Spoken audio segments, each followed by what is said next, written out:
Have you ever tried drawing canyons or mountains and they just don't have that open feel? I know how that goes. You might need a little bit of help. The good news is there's a simple trick that you could do, and it all comes down to layering and scale. And we're going to use some tomato cans to prove my point. In this video, I'm going to show you step by step how you can use layering and value to create that depth that you're looking for. My name's Kurt. I'm a dad who draws. Here's a can of tomatoes, and if I and right here, this is at eye level. If I come in close like that, you can almost envision this as a canyon, and then this one would be back here like this. You see? Let me come in real close to that camera there. And then this one might be back here. You see? They're the same size, but I'm creating depth by scale. Let's put two squares. Get down and put two squares on your screen like this. Right. So in A, let's just say our first thing of rocks are going to be in the foreground there, right? And then B, we're going to just kind of come up like that maybe. And we could drop a darker value in this because these are up close to us.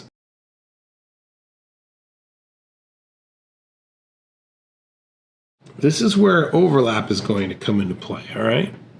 All right, go to A now. And so now with A, we're going to, okay, draw maybe that shape there. And in B, maybe we're going to draw that shape right there. Now these would be a little bit lighter, so they go lighter in value.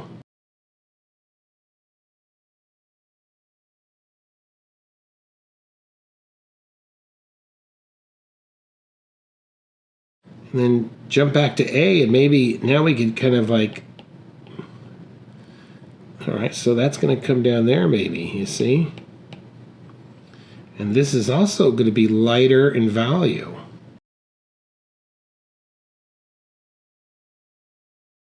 In B, maybe the next cliff is way over here, and maybe there's another one right there, like that. So these would be lighter in value.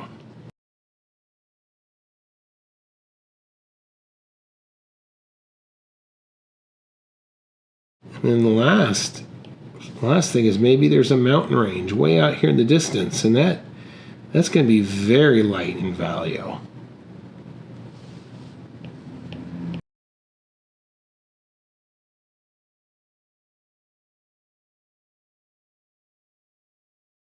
Here's an example of simply using overlap to create depth of space in a canyon setting. Using that same concept that I just showed you of the stacking, let's stack some of these forms here. So let's just start. I'm going to start down here in the corner. Okay, so we kind of have that, and this is where this next form is coming down. You see that? Then across from that, look at that. You have this piece coming in here.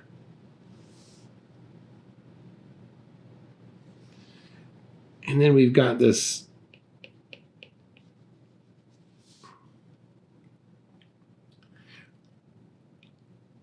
big cliff coming in there, right? And then I'm just kind of putting in shapes here, okay?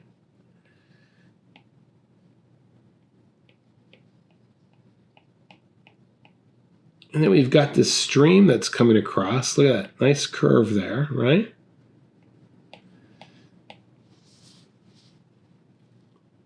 Okay, so let's think about this now. This is where this flag idea comes in. Look at this. Here's that basic flag shape. If this was going to be a flag per se, you might draw something like this. You see?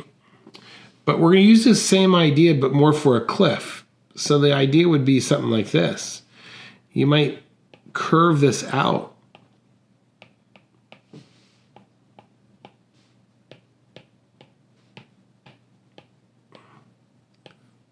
So down here in our picture, you can see that the ground is coming around, okay?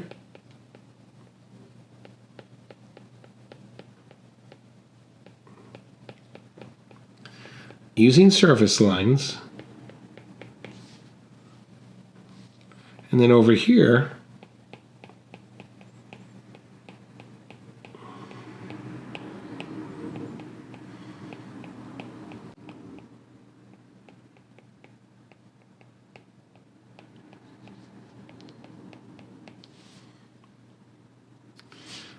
so this is how we would approach drawing cliffs. Cliffs, or the banks of a stream. And if you wanted to put a couple stones in the middle of the little river here, they're going to be flat at the bottom and round like that. And you might even put a small one behind there, maybe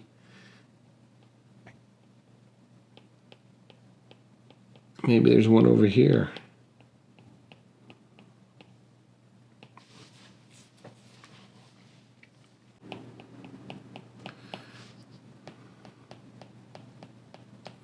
I'm adding some grasses maybe.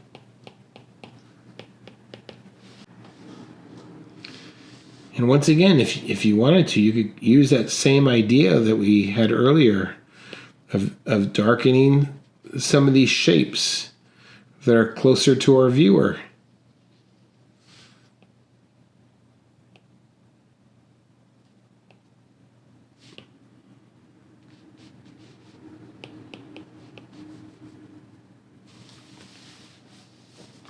That's going to cause us to look further in.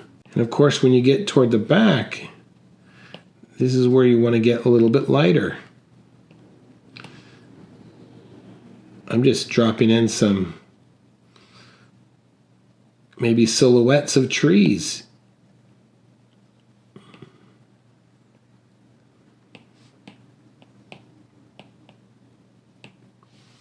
If you do have additional questions, please join our Facebook group. It's totally for free. Post your questions in there.